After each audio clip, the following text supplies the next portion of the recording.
নবীকে নিজের জীবনের পরম বন্ধু বানিয়েছিল হযরতে তালহা রাদিয়াল্লাহু তাআলা আনহু।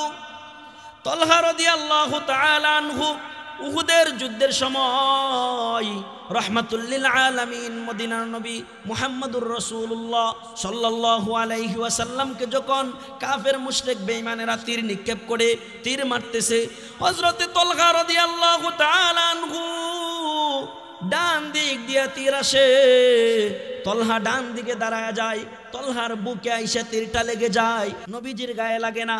সামনের দিক দিয়ে তীর আসতে থাকে, হযরতে তালহা সামনে গিয়া দাঁড়ায় যায়, তালহার শরীরে তীর লাগে, তালহা আঘাতপ্রাপ্ত হয়, নবীজি আঘাতপ্রাপ্ত হয় না। বাম দিক দিয়ে তীর আসে, তালহা নবীজির মোহাব্বতে নবীজিকে বন্ধু বানানোর কারণে বাম দিক দিয়ে গিয়া দাঁড়ায় যায়, তালহার শরীরে তীর লাগে, নবীজির শরীরে তীর লাগে না। এমনিভাবে তীর লাগতে লাগতে তালহার শরীরে 70টা তীর লেগেছে, 70টা তীরের আঘাতপ্রাপ্ত হয়েছে তালহা। ওই দিন তালহা রাদিয়াল্লাহু তাআলা আনহু নবীজিকে কাঁধে করে নিয়ে উহুদ পাহাড়ের উপরে উঠাইলেন, নবীজি যাতে আঘাতপ্রাপ্ত না হয়। নবীজি জিজ্ঞাসা করে, ওগো তালহা, তোমার কি কষ্ট হয় না? 70টা তীরের আঘাত পাওয়ার পরেও তুমি আমাকে কাঁধে করে উহুদ পাহাড়ের উপরে উঠাও। সেই দিন হযরতে তালহা রাদিয়াল্লাহু আনহু ডাক দিয়া বলেছিল, ওগো রাহমাতুল লিল আলামিন, আমি তো আমার জীবনে সবচেয়ে পরম বন্ধু আর ভালোবাসার মানুষ, মোহাব্বতের মানুষ আপনাকে নির্বাচন করেছি, এজন্য আপনি কষ্ট পাইলে আমি কষ্ট পাই। আমার তীরের আঘাত আমার কাছে আঘাতই মনে হয় না, কারণ আমি তো আমার বন্ধুকে বাঁচাইতে চাই। যাকে বন্ধু বানাইলে আল্লাহ তাআলা জাহান্নাম হারাম করে দিয়া জান্নাতের দরজা খুলে দেয়, এই সুযোগ তো আমি তালহা হাতছাড়া করতে পারি না। ইন্নামা ওয়ালিয়ুকুমুল্লাহু ওয়া রাসূলুহু ওয়াল্লাযীনা আমানুল্লাযীনা ইউকিমুনাস সালাহ ওয়া ইউতুনাজ যাকাতা ওয়া হুম রাকিউন।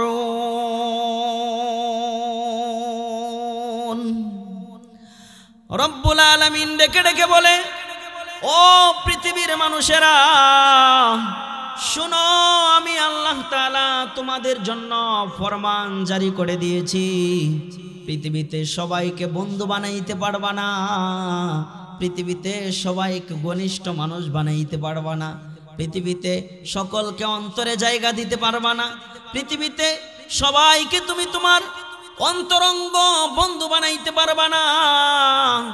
পৃথিবীতে তুমি 3 শ্রেণীকে, 3 জন মানুষকে তুমি যদি দুনিয়াতে বন্ধু বানাইতে পারো, কিয়ামতের ময়দানে আল্লাহ তাআলা তোমাকে বন্ধু বানায়া সবচেয়ে পরম শান্তির জায়গা জান্নাতটা আল্লাহ তাআলা তোমার জন্য বরাদ্দ করে দিবেন।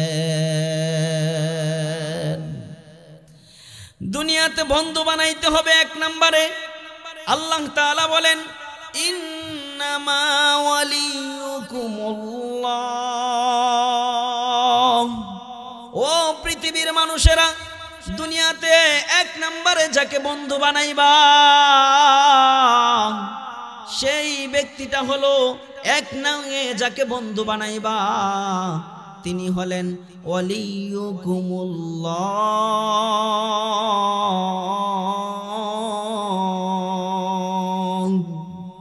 1 নম্বরে যাকে বন্ধু বানাইবা তিনি হলেন আসমানের মালিক আল্লাহ। আওয়াজ দিয়ে বলেন, 1 নম্বরে যাকে বন্ধু বানাইবেন আল্লাহ বলতেছে তিনি কে? 1 নম্বরে আল্লাহ বলতেছে আমাকে বন্ধু বানাইবা। এখন আপনারা প্রশ্ন করতে পারেন, হুজুর আল্লাহকে যদি বন্ধু বানাই তাহলে আল্লাহ তাআলা আমাদেরকে কি পুরস্কার দিবেন? জানার ইচ্ছা না? আল্লাহকে যদি বন্ধু বানাই তাহলে আল্লাহ আমাদেরকে কি পুরস্কার দিবেন? আল্লাহ তাআলা ডাক দিয়া বলেন, ও পৃথিবীর মানুষ, তোমরা যদি তাগুতকে বন্ধু না বানাইয়া আমি আল্লাহকে বন্ধু বানাও তাহলে শুনে রাখো তোমাদেরকে আমি আল্লাহ তাআলা পুরস্কার হিসাবে দান করব।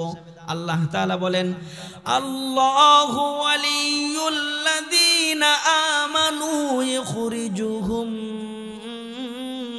মিনাজ-যুলুমাতি ইলান-নূর আল্লাহ তাআলা ডাক দিয়া বলেন, ও পৃথিবীর মানুষ, তোমরা যদি আমি আল্লাহকে বন্ধু বানাও, আর আমি আল্লাহকে যদি তোমরা বন্ধু বানায়া দুনিয়াতে চলতে পারো, তাহলে শুনে রাখো, তোমরা যদি দুনিয়াতে অন্ধকারের রাস্তায়ও থাকো, তোমরা যদি জাহান্নামের পথেও থাকো, তোমরা যদি অন্ধকার জগতে থাকো, গুনাহের জগতে থাকো, তোমরা যদি দুনিয়াতে খারাপ জায়গায়ও থাকো, আমি আল্লাহ তাআলা তোমাদেরকে মোহাব্বত করে ভালোবাসা আমাকে বন্ধু বানানোর কারণে আমি আল্লাহ তাআলা তোমাদেরকে অন্ধকারের জগৎ থেকে অর্থাৎ জাহান্নামের পথ থেকে আমি আল্লাহ তোমাদের জন্য জান্নাতের পথটা বরাদ্দ করে দিব। যদি আল্লাহকে বন্ধু বানান তাহলে জাহান্নামের পথ থেকে বের করে আল্লাহ কোথায় উঠাইয়া দিবেন? জান্নাতের পথে আল্লাহ উঠাইয়া দিবেন। তবে আল্লাহকে বন্ধু বানাইতে হবে। যদি বন্ধু বানাইতে পারেন তাহলে জাহান্নামের পথে আসেন, নামাজ পড়েন না, রোজা রাখেন না, গুনাহের কাজ করেন, সেই পথটাকে আল্লাহ তাআলা ফিরায়া জান্নাতের পথে আল্লাহ তাআলা উঠাইয়া দিবেন যদি আল্লাহকে বন্ধু বানাইতে পারেন। এখন আল্লাহ তাআলাকে বন্ধু না বানাইয়া যদি তাগুতকে বন্ধু বানাই তাহলে আমাদের কি ক্ষতি হবে? তাগুত কাকে বলে? আল্লাহ তাআলা যেই বিধানটা আপনাকে আমাকে দান করেছেন সেই বিধানটা বাদ দিয়া যদি মানুষের বানানো, শয়তানের বানানো কোনো পথ পদ্ধতি অনুসরণ করি, সেই পথটাই হলো তাগুতের পথ। উদাহরণ দিলে খুব ভালোভাবে বুঝেন। আল্লাহ তাআলা আমাদের জন্য যাকাতকে অর্থ ব্যবস্থা হিসাবে যাকাতের বিধান দিয়েছেন। তাগুত বানিয়েছে সুদ ভিত্তিক অর্থ ব্যবস্থা। আল্লাহ তাআলা বিধান দিয়েছিলেন যাকাতের মাধ্যমে অর্থ ব্যবস্থা। শয়তান পথ দেখাইছে যাকাতের মাধ্যমে অর্থ ব্যবস্থা চলবে না, সুদের মাধ্যমে অর্থ ব্যবস্থা চলবে, তাহলে তুমি রাতারাতি বড় লোক হইতে পারবা। এটা হলো শয়তানের দেখানো পথ। আল্লাহ তাআলা বলেছে, বান্দা ডান হাতে খাবার খাও। নবীজির সুন্নত হলো ডান হাতে খাবার খাওয়া। শয়তান তাগুতের পথ হইল ডান হাতে খাওয়া যাবে না, বাম হাতে সিগারেট পান করতে হবে, তারপরেও দোকানে বৈশা না, টয়লেটের ভিতরে বৈশা। কারণ টয়লেটে সিগারেট পান না করলে অনেকের টয়লেট ক্লিয়ার হয় না, এরকম মানুষ আছে না? নাই? আছে না? আল্লাহ তাআলা দিয়েছিল, নবীজির সুন্নাহ হলো ডান হাতে খাবার খাওয়া। তাগুত দিয়েছে বাম হাতে খাবার খাওয়ার প্রতি উৎসাহ। সেই পথটা অনুসরণ করাই হলো তাগুতের পথ। যেমনি ভাবে আল্লাহ তাআলা আমার আপনার পরিবার চালানোর জন্য কোরআনে কারিমের নির্দেশনা আছে না নাই? সবাই আওয়াজ দিতে হবে, আছে না নাই? আমার আপনার সমাজ চালানোর জন্য আল্লাহ তাআলার কোরআনে কারিমের দিক নির্দেশনা আছে না নাই? আছে। রাষ্ট্র চালানোর জন্য আল্লাহ তাআলা একটা ছক দিয়েছেন, একটা দিক নির্দেশনা দিয়েছেন, কোরআনে কারিমের একটা বিধান দিয়েছেন। এভাবে প্রতিটা সেক্টর পরিচালনা করার জন্য আল্লাহ তাআলার বিধান হলো কোরআন। কোরআন দিয়া সমাজ চলবে, ঘর চলবে, রাষ্ট্র চলবে। প্রতিটা সেক্টর যখন কোরআন দিয়া চলবে তখন আর সেই সমাজে, সেই ঘরের ভিতরে আর দুর্নীতি থাকতে পারে না, অশান্তি থাকতে পারে না। শান্তির ব্যবস্থা যিনি করে দিবেন তিনি কে? আওয়াজ দিয়া বলেন। আল্লাহ তাআলা দিয়েছেন কোরআন দিয়া সমাজ, ঘর, দেশ সব কিছু শাসন করার জন্যে। কিন্তু তাগুত দিয়েছে না, কোরআন দিয়া দেশ শাসন করা যাবে না। দেশ শাসন করতে হবে আমেরিকার প্রেসক্রিপশন অনুযায়ী, দেশ শাসন করতে হবে ভারতের প্রেসক্রিপশন অনুযায়ী, দেশ শাসন করতে হবে কার্ল মার্কসের দেখানো পথ দিয়া দেশ শাসন করতে হবে। আল্লাহ দিয়েছে পবিত্র কোরআন দিয়া দেশ শাসন করার জন্যে। আর তাগুত বলতেছে না দুনিয়ার তন্ত্রমন্ত্র দিয়া দেশ শাসন করতে হবে। এই যে আল্লাহর দেওয়া পথটাকে বাদ দিয়ে আমরা যদি তাগুতের পথটাকে মেনে নেই, আল্লাহকে বন্ধু না বানাইয়া যদি তাগুতকে বন্ধু বানাই, আল্লাহ তাআলা বলে, বান্দা তাহলে শুনো তোমার কি ক্ষতি হবে সেটা তুমি পবিত্র কোরআন থেকে জেনে নাও আমল করার জন্য। আল্লাহ তাআলা বলেন, ওয়াল্লাযীনা কাফারু আউলিয়া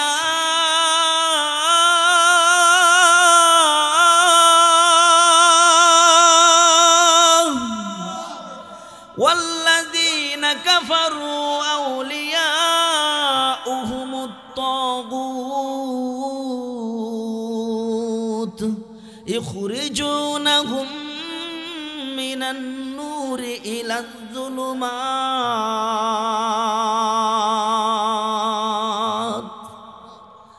রব্বুল আলামিন ডেকে ডেকে বলে, ও পৃথিবীর মানুষেরা শুনো, যদি আমাকে বন্ধু না বানাও, যদি আমাকে বন্ধু না বানাইয়া তাগুতকে বন্ধু বানাও, তাহলে তোমরা নামাজি হইতে পারো, তোমরা আলেম হইতে পারো, তোমরা তবলিগওয়ালা হইতে পারো, তোমরা হাজী সাহেব হইতে পারো, তোমরা তাহাজ্জুদ গুজার হইতে পারো, তোমরা মাদ্রাসার প্রিন্সিপাল হইতে পারো, তোমরা মসজিদের ইমাম হইতে পারো, তোমরা তাহাজ্জুদ গুজার হইতে পারো, নামাজ পড়তে পড়তে কপালের চামড়া উঠায় ফেলতে পারো, তারপরেও জেনে রাখো যদি আমি আল্লাহকে বন্ধু না বানাইয়া তাগুতকে বন্ধু বানাও, শয়তানের দেখানো পথ অনুযায়ী চলো, শয়তানকে বন্ধু বানাও, আল্লাহকে বাদ দিয়া যদি শয়তানকে বন্ধু বানাও, তাহলে তোমরা যদি জান্নাতের পথে থাকো, তোমরা যদি জান্নাতের পথের ভিতরেও অবস্থান করো, আমি আল্লাহ তোমাদেরকে জান্নাতের পথে থাকতে দিব না,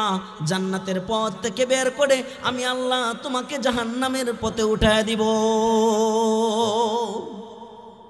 আমি আল্লাহ তোমাদেরকে জাহান্নামের পথে উঠায় দিব যদি আল্লাহকে বন্ধু না বানায়া তাগুতকে বন্ধু বানান। তাহলে জান্নাতের পথে থাকলেও আল্লাহ তাআলা কোথায় উঠায় দিবেন?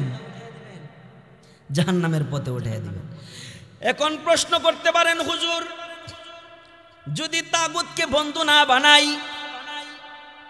যদি তাগুতকে বন্ধু না বানাই, দুনিয়ার নেতা খেতারে যদি বন্ধু না বানাই, তাহলে আমার বিপদ আসতে পারে, তাহলে আমার বিপদ আসতে পারে, আমাকে মামলা দিয়ে দিবে, আমাকে বিপদে ফেলাইয়া দিবে, এজন্য আমি তাগুতকে বন্ধু বানাই।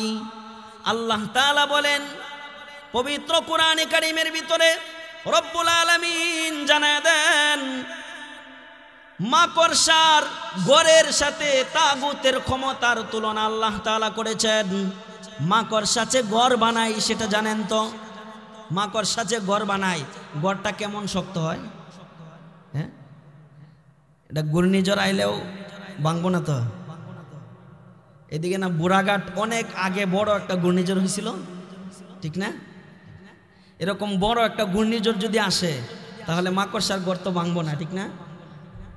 ভাঙে যাব না, কারণ মাকড়সার ঘরটা এত দুর্বল, এত দুর্বল, এত নরম, সামান্য একটু বাতাস যদি আয় মাকড়সার ঘর ভেঙে চুরমার হয়ে যাবে। রব্বুল আলামিন ডেকে ডেকে বলে, ও পৃথিবীর বান্দারা, ও পৃথিবীর মানুষেরা আমার, আমি আল্লাহ তাআলা তোমাদেরকে ভালোবাসা মোহাব্বত করে বানাইছি। ও বান্দা জানো, জানো তোমরা যদি আমি আল্লাহকে বন্ধু না বানায়া তাগুতকে বন্ধু বানাও, কারণ তাগুতকে বন্ধু না বানাইলে তোমার দুনিয়াতে বিপদ আসতে পারে এই আশায়। তবে তুমি জেনে রাখো আমার শক্তির তুলনায় তাগুতের শক্তিটা হলো মাকড়সার বাসার মতো। মুহূর্তের ভিতরে আমি আল্লাহ চাইলে তাগুতের সব ক্ষমতা ধ্বংস করে দিতে পারি, ঠিক কিনা? হ্যাঁ, আল্লাহ চাইলে পারে না? এজন্য আল্লাহ তাআলা বলে, বান্দা বন্ধু বানাইবা একজনকে, এক নম্বরে সেটা হলো আমি আল্লাহ। যদি আমাকে তোমরা বন্ধু বানাইতে পারো তাহলে তোমাদের জন্য আর কোনো টেনশন নাই, আর কোনো চিন্তা নাই। তোমাদের জন্য আমি আল্লাহ তাআলা জান্নাতের পথটা বরাদ্দ করে রেখে দিয়েছি। এজন্য আমি সংক্ষেপে টাচ দিয়া যাবো, একটা নিয়ে আলোচনা করলে অনেক সময় চলে যাবে। এক নাম্বার বন্ধু বানাইবো কাকে? আওয়াজ দিয়ে সবাই বলতে হবে, এক নম্বরে বন্ধু বানাইবো কাকে? গানের গেলে তো তোমার জবানের আওয়াজ বাইরা যায়।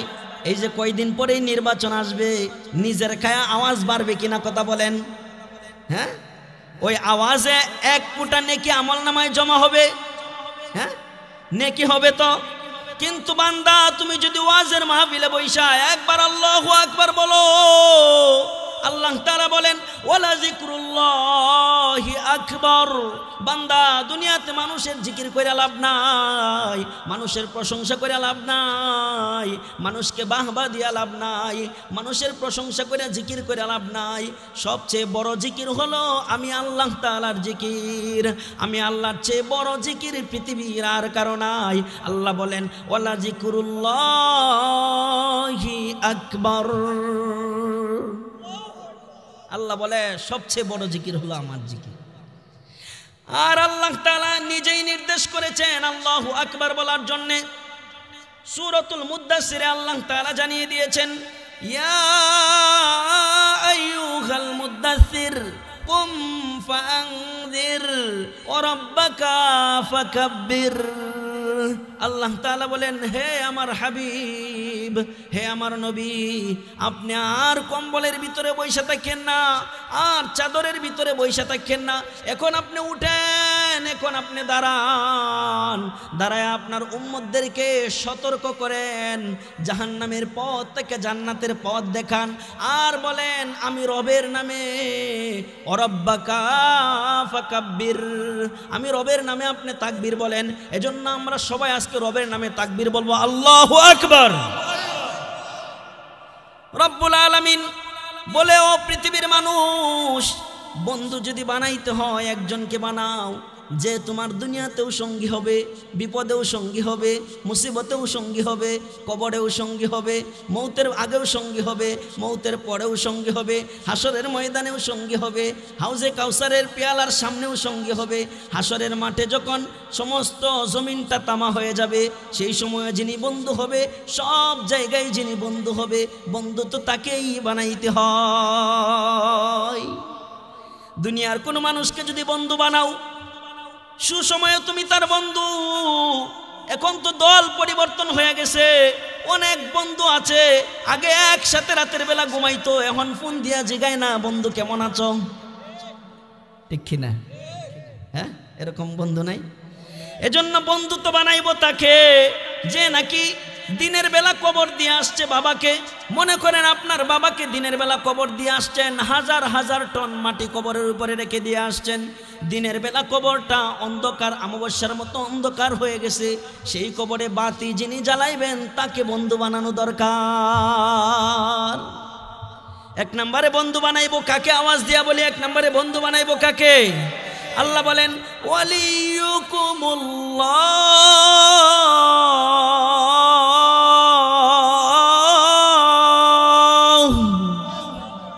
আল্লাহ তাআলা বলেন বন্ধু বানাইবা এক নম্বরে আমি আল্লাহকে, দুই নম্বরে আল্লাহ বলেন ওয়ালিয়ুকুমুল্লাহু ওয়া রাসূলুহু। দুই নম্বরে বন্ধু বানাইবো নবীকে। কাকে নির্দেশ করেছেন? কে? আল্লাহ বলতেছে দুই নম্বরে বন্ধু বানাইতে হবে নবীকে। কেন বন্ধু বানাইবেন? কারণ নবী এত বড় এক নিয়ামত আল্লাহ তাআলা আপনাকে আমাকে দান করেছেন। আল্লাহ তাআলা বলেন লাকাদ মান্নাল্লাহু আলাইহিম ইয বা'আসা ফীহিম রাসূলা।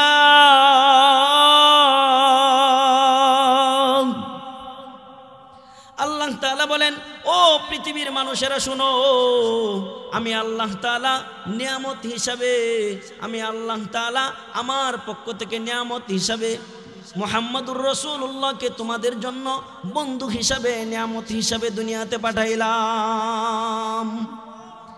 দুইটা জিনিস আল্লাহ দিয়েছেন। আল্লাহ বলেন ইয়া আইয়ুহান নাসু قد جاءكم برهان من ربكم وأنزلنا إليكم نورا مبينا।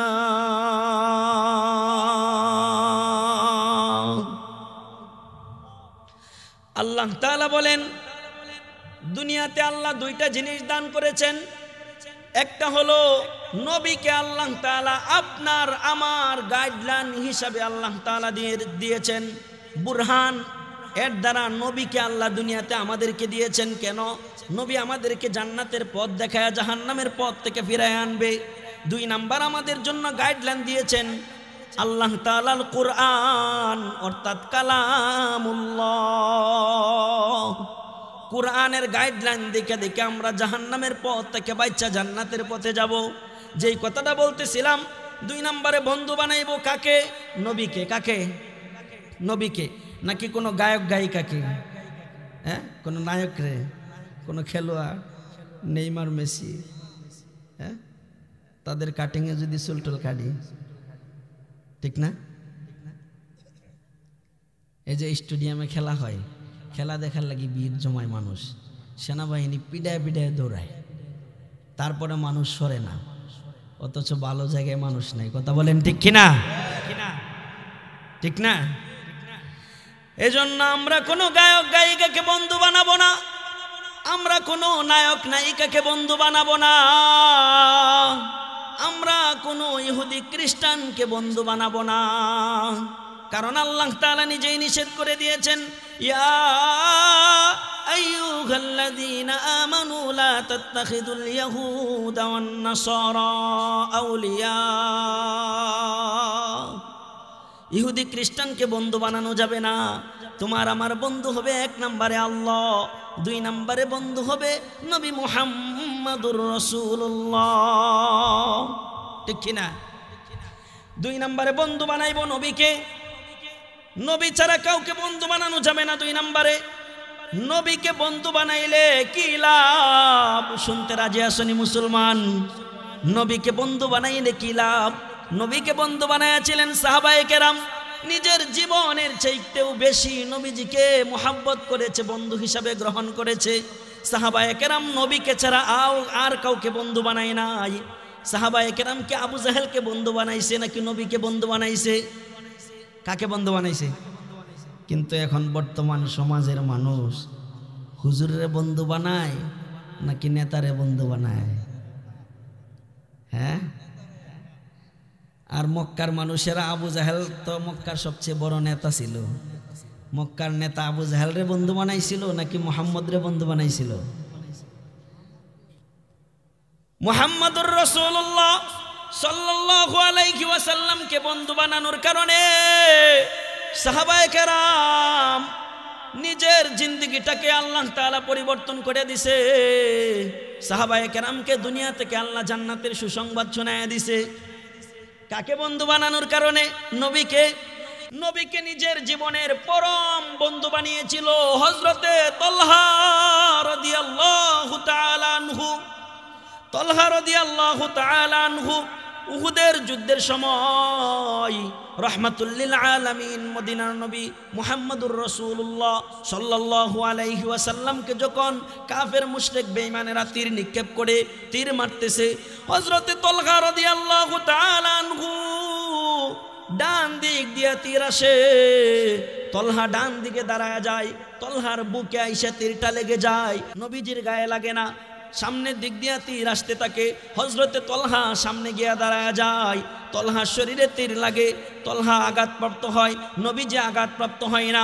বাম দিক দিয়ে তীর আসে, তালহা নবীজির মোহাব্বতে নবীজিকে বন্ধু বানানোর কারণে বাম দিক দিয়ে গিয়া দাঁড়ায় যায়, তালহার শরীরে তীর লাগে, নবীজির শরীরে তীর লাগে না।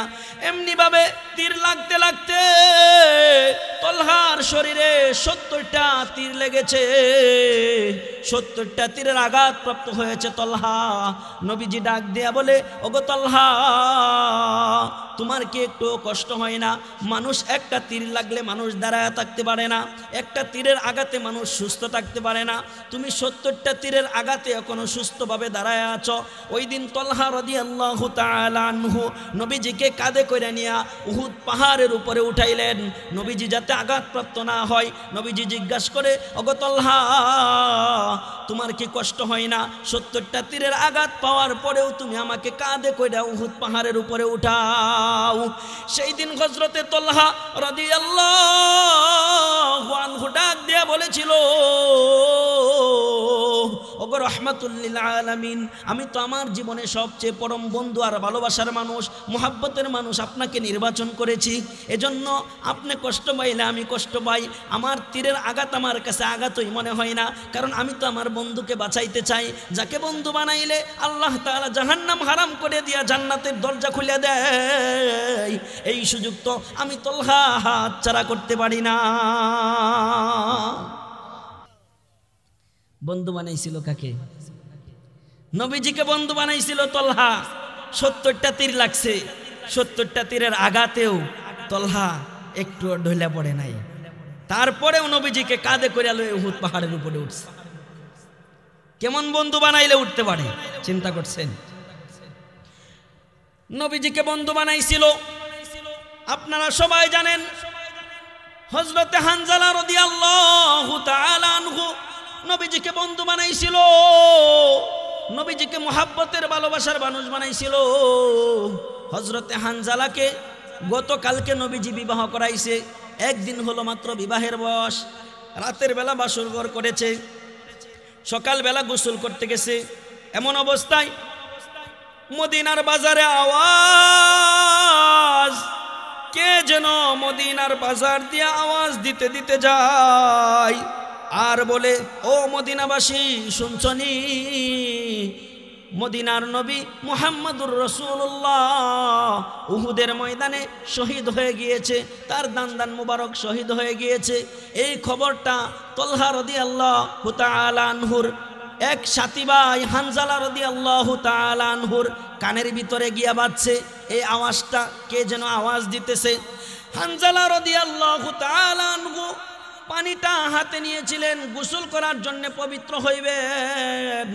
এই অবস্থায় হানজালা রাদিয়াল্লাহু তাআলা আনহু পানিটা ফেলে দিয়েছে। পানিটা ফেলে দিয়ে দরজার সামনে গিয়া বলে, স্ত্রী আমার হাতে তরবারিটা দাও। স্ত্রী ডাক দিয়া বলে, ওগো স্বামী আমার, একদিন হলো বিবাহ করেছেন, আমার হাতের মেহেদি এখনো শুকাই নাই, আপনি যুদ্ধে চলে যাইবেন, যুদ্ধে গিয়া শহীদ হয়ে যাইবেন, আমার কি অবস্থা হবে, আপনি একটু গোসল কইরা তারপরে যান। সেই দিন হানজালা রাদিয়াল্লাহু তাআলা আনহু ডাক দিয়া বলেছিল, ওগো আমার বিবি,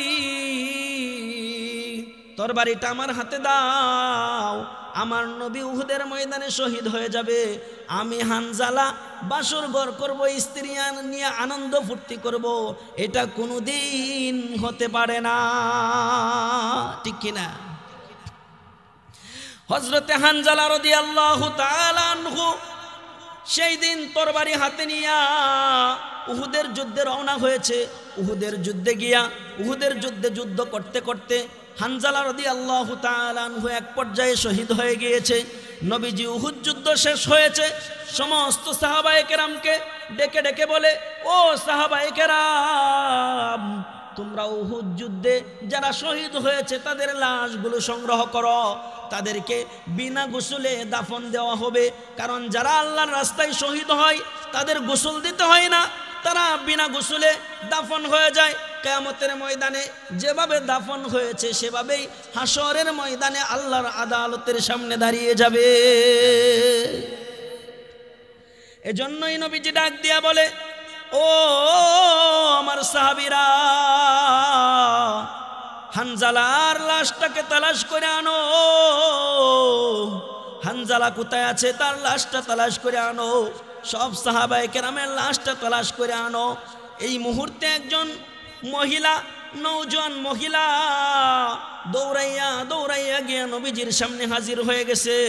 হাজির হয়ে বলে, ওগো রাহমাতুল লিল আলামিন, ওগো সাইয়্যিদুল মুরসালিন, হাবিবে কিবরিয়া মুহাম্মাদুর রাসূলুল্লাহ সাল্লাল্লাহু আলাইহি ওয়াসাল্লাম। নবীজির সামনে সেই মহিলা তার হাতটাকে বাড়িয়ে দিয়েছে। হাতটা বাড়িয়ে দেয়া বলে, ওগো রাহমাতুল লিল আলামিন, আমার হাতের মেহেদি এখনো শুকাই নাই, আমি একজন নতুন বউ, আমার স্বামী হানজালা উহুদের যুদ্ধে আইসা শহীদ হয়ে গিয়েছে। তবে আমি এই কথাটা আপনাকে জানানোর জন্য এসেছি, আমার স্বামী হানজালার শরীরটাও পবিত্র ছিল, সে তো পবিত্র হইতে পারে নাই। তার লাশটাকে আপনারা গোসল দিয়া তারপরে কবরে রাখবেন। নবী আমার সাহাবায়ে কেরামকে ডাক দিয়া বলে, ও সাহাবায়ে কেরাম, হানজালার লাশটা তালাশ করে নিয়ে আসো, হানজালার লাশটা নিয়ে আসো। সাহাবায়ে কেরাম হানজালার লাশ তন্ন তন্ন করে খোঁজা শুরু করলো, কোথাও নাই, কোথাও নাই। উহুদের যুদ্ধের আশেপাশে গহীন জঙ্গলে সব জায়গায় খোঁজাখুঁজি করেছে, কোথাও হানজালার লাশ নাই, কোথাও হানজালার লাশ নাই, লাশ পায় না। হঠাৎ হানজালার লাশ সামনে এসে হাজির হয়ে যায়। নবী আমার ডাক দিয়া বলে, ও সাহাবায়ে কেরাম, হানজালার লাশটা আমার সামনে নিয়ে আসো। সাহাবায়ে কেরাম হানজালার লাশটা নবীজির সামনে আইনা হাজির করলো। হাজির করার পরে আমার আপনার নবী রহমাতুল লিল আলামিন তাকায় তাকায় দেখে হানজালার চুলের গোড়া দিয়া বেয়ে বেয়ে পানিগুলো টপ টপ করে পড়তেছে, শরীর থেকে পানিগুলো গড়ায় গড়ায় পড়তেছে। যখন এই অবস্থা দেখলো, নবী আমার ডাক দিয়া বলে, ও সাহাবায়ে কেরাম, তোমরা শুনছনি ইতিমধ্যে জিবরাইল আলাইহিস সালাতু ওয়াস সালাম আমাকে আয়েশা জানায়া দিল, হানজালার প্রতি আল্লাহ তাআলা এতটাই সন্তুষ্ট হয়েছে, এতটাই হানজালার প্রতি আমার আল্লাহ রাজি হয়েছে। হানজালা যে পবিত্র ছিল আল্লাহ তাআলা জানতেন। আল্লাহ তাআলা তার নূরের ফেরেশতাদেরকে দিয়া হানজালার গোসল করায়া দিছে। বন্ধু বানাইছিল কাকে? নবীকে বন্ধু বানাইছিল, নবীকে বন্ধু বানাইছিল। নবীকে বন্ধু বানানোর কারণে হানজালা রাদিয়াল্লাহু তাআলা আনহু নবীজিকে বন্ধু বানানোর কারণে আল্লাহ তাআলা তার উপর রাজি হইয়া নূরের ফেরেশতা দিয়া গোসল করাইছে। কারণ নবীকে বন্ধু বানাইছে কাকে? 2 নম্বরে বলছিলাম বন্ধু বানাইতে হবে কাকে জানি? নবীকে বন্ধু বানাইতে হবে। 1 নম্বরে কাকে? জোরে আওয়াজ দিয়ে বলেন, 1 নম্বরে কাকে? 2 নম্বরে কাকে? নবীকে বন্ধু বানাইছিল কে? হযরতে হানজালা রাদিয়াল্লাহু তাআলা আনহু। এজন্য নূরের ফেরেশতারা তার গোসল দিয়া দিছে। নবীকে বন্ধু বানাইছিল আরেকজন মাত্র সাহাবী। নবীকে বন্ধু বানাইছিল আরেকজন মাত্র সাহাবী। একজন কালো সাহাবী ছিল নবীজির, সেই সাহাবী নবীজিকে বন্ধু বানাইছিল। নবীজিকে বন্ধু বানানোর কারণে ওই সাহাবী দুনিয়া থেকেই জান্নাতের সুসংবাদ পেয়েছে। কালো একজন সাহাবী ছিল, তার নাম ছিল হযরতে সাদ রাদিয়াল্লাহু তাআলা আনহু। তিনি মানুষটা কালো ছিল, কালো থাকার কারণে তার কাছে মক্কার কোনো মেয়েরা বিবাহ দিতে রাজি হয় না। বয়স বেড়ে যাইতেছে, কালো মানুষ একদিন নবীজির দরবারে গিয়া বলতেছে, ইয়া রাসূলুল্লাহ, কালো মানুষেরা কি জান্নাতে যাবে না? নবীজি ডাক দেয়া বলে, সাদ, তুমি এটা কি বলো? কালো মানুষের জন্য তো আল্লাহ তাআলা জান্নাত বানাইছে, কথা বলেন ঠিক কিনা? তুমি জান্নাতে যাইবা, অবশ্যই আল্লাহ তোমার জন্য জান্নাত বানাইছে। সাদ রাদিয়াল্লাহু তাআলা আনহু নবীজিকে ডাক দিয়া বলে, ওগো রাহমাতুল লিল আলামিন, মদিনার কোন মেয়ে তো আমার কাছে বিবাহ দিতে রাজি হয় না। তখন নবীজি ডাক দিয়া বলে, ও সাদ, তুমি শুনো, মদিনার সবচেয়ে সুন্দরী মহিলা তোমার স্ত্রী হবে। বলেন সুবহানাল্লাহ। কে বলেছে সবচেয়ে সুন্দরী মহিলা স্ত্রী হবে সাদের? নবীজি বলেছে। নবীজির কথা তো আর মিথ্যা হইতে পারে না। সাদ বসা আছে, নবীজি সাহাবায়ে কেরামকে ডাক দিয়া বলে, ও সাহাবায়ে কেরাম, তোমরা মদিনার ভিতরে খোঁজ খবর লাগায় দাও, কার মেয়েটা বড় সুন্দরী। সাহাবায়ে কেরাম নবীজিকে ডাক দিয়া বলে, ওগো নবীজি, মক্কার ভিতরে মদিনার ভিতরে সবচেয়ে সুন্দরী মহিলা থাকলে কি হবে? সুন্দরী মহিলা তো আর সাদকে বিবাহ করবে না। নবীজি আমার ডাক দিয়া বলে, সুন্দরী মহিলা সাদকে বিবাহ করবে না করবে সেটা পরের বিষয়, তোমরা বলো আগে কার মেয়ে সুন্দর। তখন সাহাবায়ে কেরাম ডাক দিয়া বলে, মদিনার সবচেয়ে বড় নেতা, নাম তার ইবনুল ওয়াহাব, তার মেয়েটা সবচেয়ে সুন্দরী। সাহাবায়ে কেরামের সামনে নবীজি বলে, ও সাহাবায়ে কেরাম তোমরা সাক্ষী থাকো, মদিনার সবচেয়ে বড় নেতা ইবনুল ওয়াহাবের মেয়ে সবচেয়ে সুন্দরী যেহেতু মদিনার ভিতরে, সেই ইবনুল ওয়াহাবের মেয়ে হযরতে সাদের স্ত্রী হয়ে যাবে। এটা কি বিশ্বাস করার কথা? সাদ তো বিশ্বাস করতে পারতেছে না, কারণ হলো তার সে কালো মানুষ, তার ভিতরে বিশ্বাসটা আসতেছে না। নবীজি ডাক দিয়া বলে, ওগো সাদ, মদিনার সবচেয়ে সুন্দরী মেয়েটা তোমার স্ত্রী হয়ে যাবে। সাহাবায়ে কেরাম আশ্চর্য হয়ে গেলেন। হযরতে সাদ অন্তরে অন্তরে খুশি, তিনি বিশ্বাস করতে পারতেছেন না। আবার বলে, মনে মনে বলে, নবী যেহেতু বলেছে হইতেও পারে, নবীর কথা তো আর মিথ্যা হবে না। নবীজি হযরতে সাদকে ডাক দিয়া বলে, মনোযোগ দেন, নবীজি হযরতে সাদকে ডাক দিয়া বলে, ওগো সাদ, তুমি নিজে যাও ইবনুল ওয়াহাবের কাছে, তার মেয়ের বিবাহের প্রস্তাব নিয়ে যাও। সাদ মনে মনে চিন্তা করে, ইবনুল ওয়াহাবের মতো এত বড় লোক মানুষের মেয়েকে আর আমার কাছে বিবাহ দিবে? ইবনুল ওয়াহাবের মতো এত বড় লোকের মেয়েকে কি আর আমার কাছে বিবাহ দিবে? কিন্তু নবী যেহেতু বলেছে যেতেই হয়, ঠিক না? নবীজির আদেশ পালনার্থে তো যাইতেই হয়। হযরতে সাদ রাদিয়াল্লাহু তাআলা আনহু নবীজির আদেশ পালন করার জন্য ইবনুল ওয়াহাবের বাড়ির দরজার সামনে গিয়ে হাজির হয়ে যায়। হাজির হয়ে ডাক দিয়া বলে, বাড়িতে আসেননি? ঘর থেকে ইবনুল ওয়াহাব বের হয়েছে। নবীজির সাহাবী সাদ রাদিয়াল্লাহু আনহু ডাক দিয়া বলে, ও ইবনুল ওয়াহাব, আপনার মেয়ের জন্য একটা বিবাহের প্রস্তাব নিয়ে এসেছি। ইবনুল ওয়াহাব ডাক দিয়া বলে, ঠিক আছে, বিবাহের প্রস্তাব নিয়ে এসেছো, খবরটা শুনে আমি খুশি হয়েছি, তবে পাত্রটাকে আমি জানতে চাই। হযরতে সাদ রাদিয়াল্লাহু আনহু ডাক দিয়া বলে, নবীজি বলেছে পাত্রটা হলো আমি সাদ। ইবনুল ওয়াহাব সাথে সাথে মুখটা ফিরায় নিল, ফিরায় নিয়ে বলতেছে, সাদ, আমি কিন্তু তোমাকে চিনি, তুমি মদিনার সবচেয়ে গরিব মানুষ, তোমার চেহারা ভালো না, আমি ইচ্ছা করে আমার মেয়েটাকে জেনে শুনে তোমার হাতে দিয়ে দিতে পারি না। হযরতে সাদ রাদিয়াল্লাহু তাআলা আনহু আস্তে আস্তে করে ঘরের সামনে থেকে চলে যাইতেছে। এমন অবস্থায় কে যেন জানালাটা খুলে ডাক দেয়, ও সাদ, দাঁড়াও দাঁড়াও। হযরতে সাদ পিছন দিক দিয়া তাকায় দেখে সেই ডাকনেওয়ালা আর কেউ না, সে হলো ইবনুল ওয়াহাবের ওই সুন্দরী মেয়েটা। ইবনুল ওয়াহাবের ওই সুন্দরী মেয়েটা ডাক দিয়া বলে, ওরে সাদ, শুনো, তোমার সাথে আমার কথা আছে, শুনো। সাদ কাছাকাছি গেছে, যাওয়ার পরে ইবনুল ওয়াহাবের মেয়ে তার বাবাকে ডাক দিয়া জিজ্ঞাসা করে, ও বাবা, শুনছনি আমার বিবাহের জন্য প্রস্তাবটা কে পাঠাইছে? তার বাবা বলে, হ্যাঁ শুনছি। ইবনুল ওয়াহাবের মেয়ে ডাক দিয়া বলে, আমার জন্য যেহেতু রহমাতুল লিল আলামিন, মদিনার শ্রেষ্ঠ মানুষ, মদিনার নবী, তিনি যেহেতু আমার জন্য হযরতে সাদকে স্বামী হিসাবে নির্বাচন করেছেন, আমার আর কোনো আপত্তি নাই। নবীজির সিদ্ধান্তে আমি হযরতে সাদকে স্বামী হিসাবে মানতে আমার কোনো সমস্যা নাই।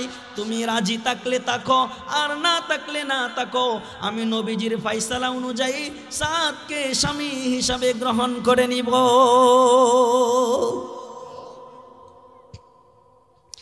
বিবাহ ঠিক হয়ে গেল। হযরতে সাদ এত গরিব মানুষ, পকেটের ভিতরে একটা টাকাও ছিল না। আজকে যে সমস্ত যুবকেরা বলে বিয়ের কথা বললে বলে, হুজুর টাকা নাই, বিবাহ করব কেমনে? এই কয় কি কয় না, টাকা নাই বিবাহ করব কেমনে? বাবাকে যদি বলে, চাচা আপনার ছেলেটাকে বিবাহ করান না কেন? বলে, তাকেই তো আমি খাওয়াই, বউ আইন সে কি খাওয়াবে? কথা বলেন ঠিক কিনা? কয় না, তাকেই তো আমি খাওয়াই, সে বউ কিভাবে পালবে?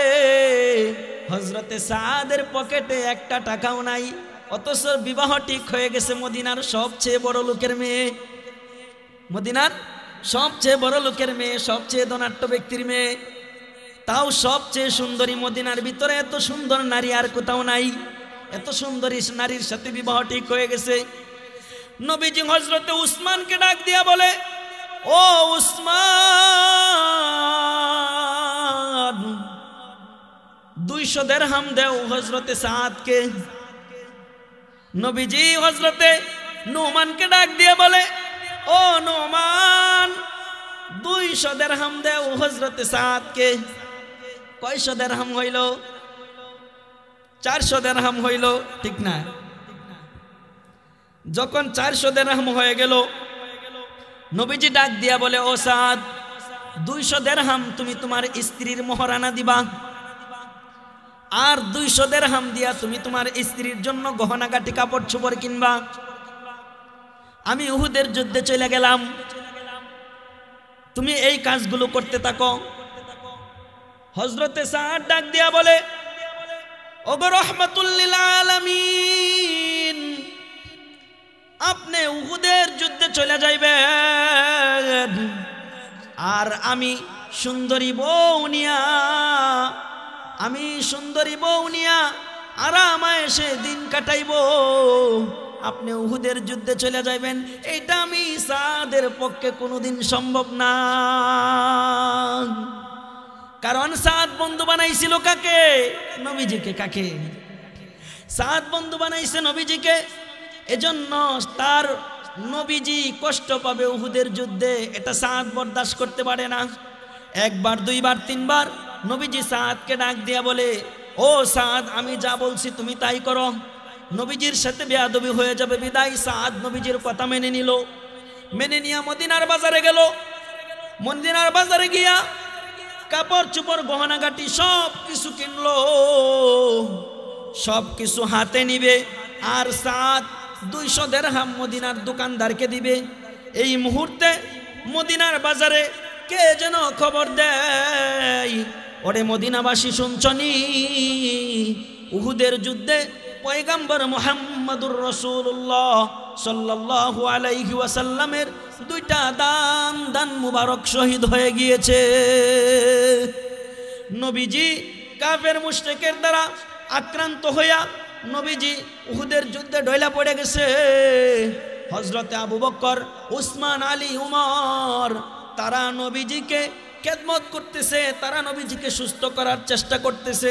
যখন এই খবর চলে আসছে সাদের কানে, হযরতে সাদ দোকানদারকে ডাক দিয়া বলে, দোকানের মালিককে ডাক দিয়া বলে, ও দোকানদার ভাই, তোমার মালগুলো তুমি ফিরায় নাও, আমার 200 দিরহাম আমার কাছে ফিরায় দাও।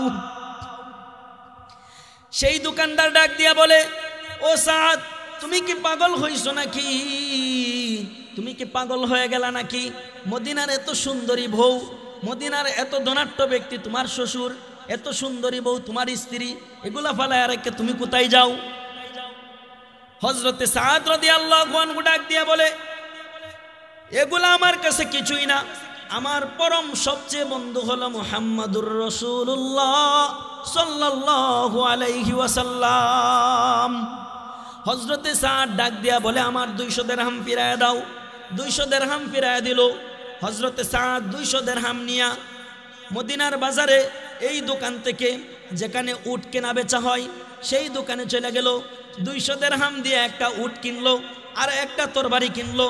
ওই 200 দিরহাম দিয়ে একটা উট কিনা আর একটা তরবারি কিনা উটের উপরে উঠলো, একটা তরবারি হাতে নিয়া চোখটা কালো কাপড় দিয়া বেঁধে নিল। কারণ কালো কাপড় দিয়া বাচ্চা, জন্য নবীজি যদি হযরতে সাদকে দেখে ফেলায়, তাহলে নবীজি হযরতে সাদকে আবার ফিরাইয়া দিতে পারে, ঠিক না? ফিরাইয়া দিতে পারে। এজন্য কালো কাপড় বেঁধে নিছে। কালো কাপড় বাঁধার পরে হযরতে সাদ রাদিয়াল্লাহু আনহু ঘোড়ার পিঠের উপর উঠিয়া উহুদের ময়দানে চলিয়া গিয়াছে। উহুদের ময়দানে গিয়া হযরতে সাদ রাদিয়াল্লাহু আনহু পুরা মাঠ একা 100 যুদ্ধ করতেছে, একাই পুরা মাঠ চালাইতেছে, পুরা মাঠ কাঁপায়া তুলতেছে, একা 100 একাই যুদ্ধ করতেছে জান প্রাণ বাজি রাইকা। এই দৃশ্যটা নবীজি শুয়া শুয়া দেখতেছে। নবীজি সাহাবায়ে কেরামকে ডাক দিয়া বলে, ও সাহাবায়ে কেরাম, ওই যে একজন নওজোয়ান সাহাবী দেখা যায়, একজন নওজোয়ান যুবক দেখা যায়, সে একাই পুরা মাঠ তোলপাড় করতেছে, পুরা মাঠে একাই যুদ্ধ করতেছে। ওই নওজোয়ান সাহাবীটাকে সেটা আমার একটু জানার দরকার। সেই সাহাবীটাকে সাহাবায়ে কেরাম বলে, ইয়া রাসূলুল্লাহ, তার চোখে তো কালো কাপড় বাঁধা, তাকে তো চেনা যায় না, তাকে চেনা যায় না। এই অবস্থায় যুদ্ধ করতেছে। নবীজি সাহাবায়ে কেরামকে ডাক দিয়া বলে, ও আমার সাহাবায়ে কেরাম, এই সাহাবীর ঈমানের পাওয়ার দেখে আমি আশ্চর্য হয়ে গেলাম। এই সাহাবীর ঈমানের পাওয়ার দেখে নবীজি আশ্চর্য হয়ে গেছে। এত ঈমানের পাওয়ার, সে একাই যুদ্ধ করতেছে পুরা মাঠ। এই অবস্থায় যখন যুদ্ধ করতেছে, হঠাৎ হযরতে সাদ রাদিয়াল্লাহু আনহুর বুকের ভিতরে আইসা একটা তীর পড়ে গেছে। যখন বুকের ভিতরে আইসা একটা তীর পড়ে গেছে, হযরতে সাদ উটের পিঠ থেকে গড়ায় গড়ায় জমিনে পড়ে গেছে। জমিনে পড়ে হযরতে সাদ ছটফট করতেছে।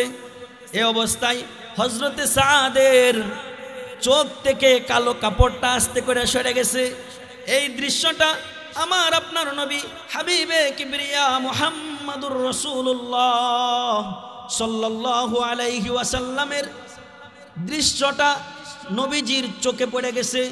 নবীজির নজরটা সেদিকে পড়ে গেছে। নবীজি দেখে বলতেছে, এটা তো আমার সাদ,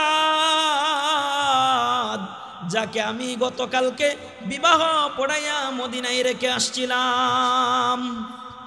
যেই নবী উঠতে পারে না, অসুস্থ, দাঁড়াইতে পারে না, সেই নবী সুস্থ হয়ে গেল মুহূর্তের ভিতরেই। নবীজি দাঁড়াইতে পারে না, উঠতে পারে না, সেই নবীজি হযরতে সাদের দিকে দৌড়াইয়া যায়। দৌড়াইয়া গিয়া হযরতে সাদকে নবীজি তার কুলের উপরে উঠাইল। কুলের উপরে উঠাইয়া হযরতে সাদকে নবীজি বলতেছে, ওগো সাদ, কেন তুমি আসলা? আয়েশা আজকে তোমার জীবনটা দিয়া দিলা। মদিনার সবচেয়ে সুন্দরী মেয়েটা তোমার স্ত্রী ছিল, সুখের সংসার রেখে কেন আসলা? আজকে তো জীবনটা চলে গেল, আজকে তো তোমার বিপদ নামে আসলো। হযরতে সাদ নবীজিকে ডাক দিয়া বলে, ও নবীজি, আজকে দেখেন আমি যদি এখানে না আসতাম, তাহলে আমি সাদের মতো একজন কালো মানুষ আপনার কুলের উপরে আমি কোনোদিন উঠতে পারতাম না। ঠিক কিনা? এই কথা বলতেছে। নবীজি সাদকে কুলে নিয়া সাদের কপালের ভিতরে নবীজি চুমুকাইতেছে। আর সাদকে বলতেছে, সাদ, তুমি কেন আয়েশা জীবনটাকে দিয়া দিলা? এই অবস্থায় নবীজি হঠাৎ করে সাদের চেহারার দিকে তাকায় নবীজি মুস্কি হাসা দিছে। সাহাবায়ে কেরাম জিজ্ঞাসা করে, ইয়া রাসূলুল্লাহ, সাদের চেহারার দিকে তাকায় আপনি মুস্কি হাসা দিলেন কেন? মুস্কি হাসা দিলেন কেন? নবীজি ডাক দিয়া বলে, ও আমার সাহাবায়ে কেরাম, কেন হাসা দিছি জানো? এজন্য হাসা দিছি, আমি দেখতেছি হযরতে সাদের রূহটাকে নেওয়ার জন্য, অন্যান্য মানুষের রূহ নেওয়ার জন্য দুইজন ফেরেশতা আসে। হযরতে সাদের রূহটা নেওয়ার জন্য আসমান থেকে আল্লাহ তাআলার হাজার হাজার ফেরেশতা নেমে এসেছে। হাজার হাজার ফেরেশতা নেমে এসেছে হযরতে সাদের রূহ নেওয়ার জন্য। জান্নাতি রুমাল নিয়ে হযরতে সাদের রূহটা নেওয়ার জন্য হাজার হাজার ফেরেশতা চলে আসছে জান্নাতি রুমাল নিয়ে। জান্নাতি রুমাল নিয়ে আয়েশা একজন আরেকজনকে বলতেছে, আমি নিব, তার রূহটা আমার রুমালের ভিতরে নিব। আরেকজন বলতেছে, আমি নিব। এরকম প্রতিযোগিতা করতেছে কে কার রুমালে সাদের রূহটা নিয়ে জান্নাতে উঠবে। নবীজি হঠাৎ করে বলে, আমি তাকায় দেখলাম হযরতে সাদের রূহটা জান্নাতুল আদনে ফেরেশতারা পৌঁছায় দিয়েছে।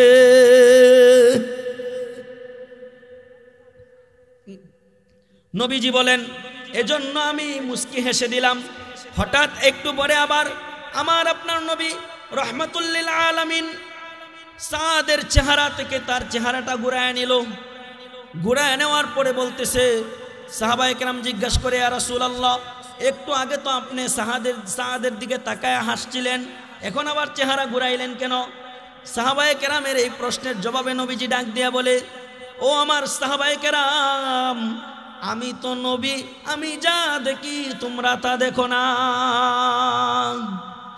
আমি দেখতেছি হযরতে সাদের রূহটা নেওয়ার জন্য, সাদকে জান্নাতে নেওয়ার জন্য জান্নাতি হুড়েরা এত দূরে দূরে দৌড়াইয়া দৌড়াইয়া আসতেছে, এত জোরে জোরে দৌড়াইয়া দৌড়াইয়া আসতেছে সাদের রূহটা নেওয়ার জন্যে। আসার পথে এক একজন জান্নাতি হুরের পায়ের কাপড় হাঁটুর উপরে উঠে যাইতেছে। এজন্য আমি নবীজি সাদের চেহারার দিক থেকে আমার চেহারা ঘুরাইয়া নিলাম।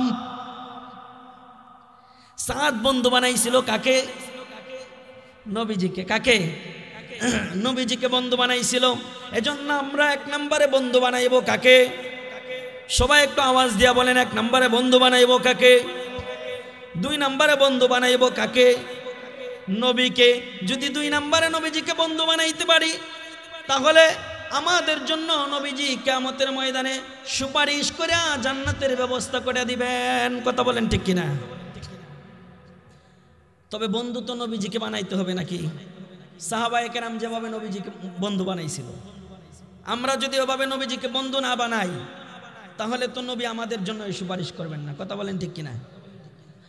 এজন্যই নবী আমার ডাক দিয়া বলে, মান আহাব্বা সুন্নতি ফাকাদ আহাব্বানি ওয়া মান আহাব্বানি কানা মাই ফিল জান্নাহ।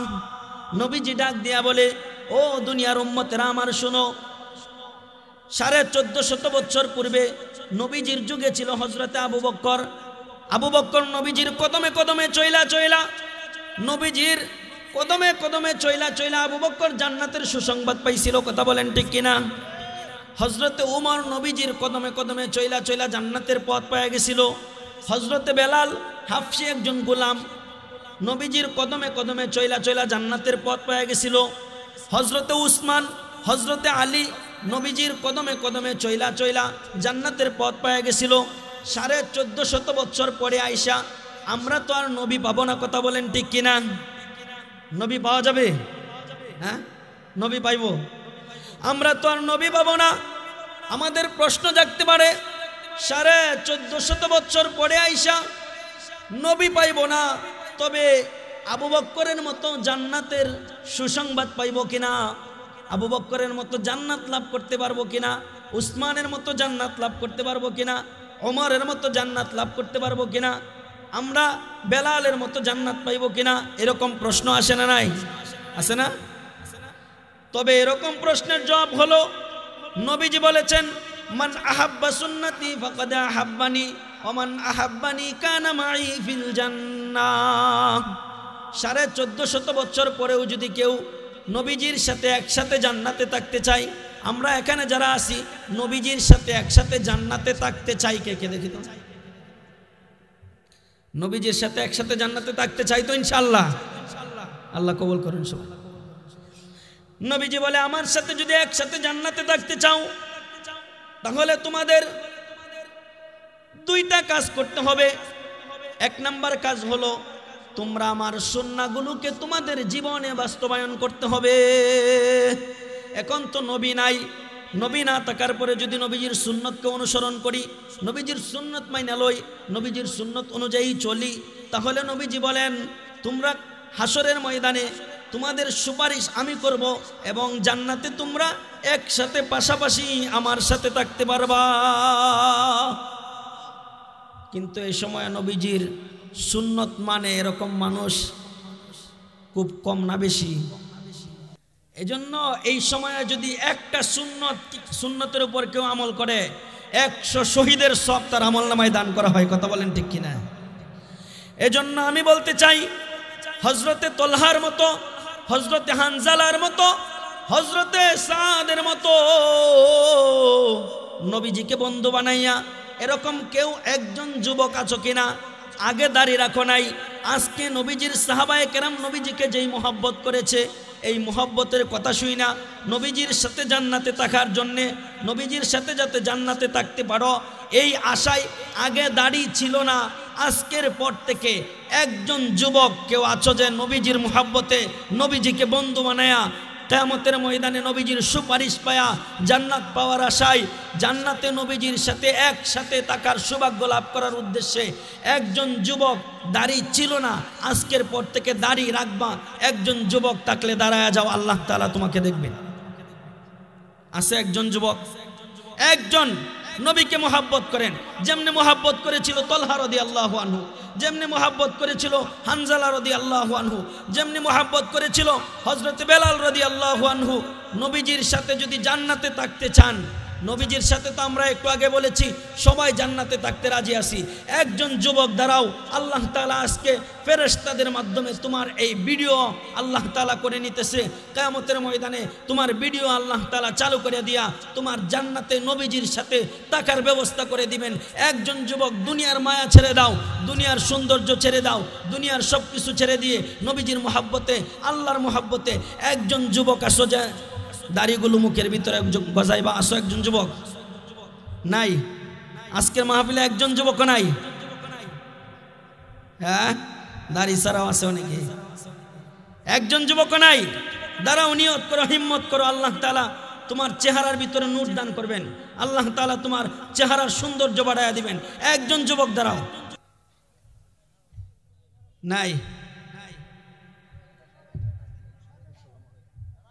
ফেরেশতারা ভিডিও করবো, জান্নাতে এই ভিডিও চালু হইব, এর চেয়ে সৌভাগ্য আর কি আছে?